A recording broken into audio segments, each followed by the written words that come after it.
This second exercise is a meeting with a customs officer.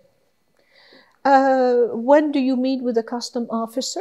When you travel in a different country. So what a beautiful metaphor to represent what is going on during a transition. So you can ask yourself or ask your client, where are you coming from? Huh? Isn't it the first question a custom officer will ask you? Where are you coming from?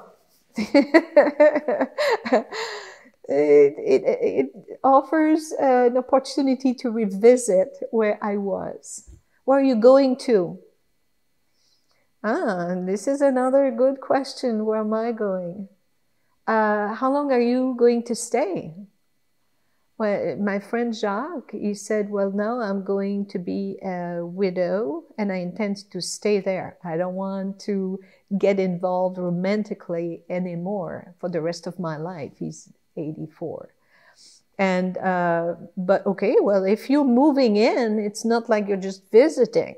If you're moving in, what did you leave at home in your country? And what is it that you're bringing with you? How much stuff are you bringing with you? Beautiful question again, to reflect on this letting go versus hanging on to.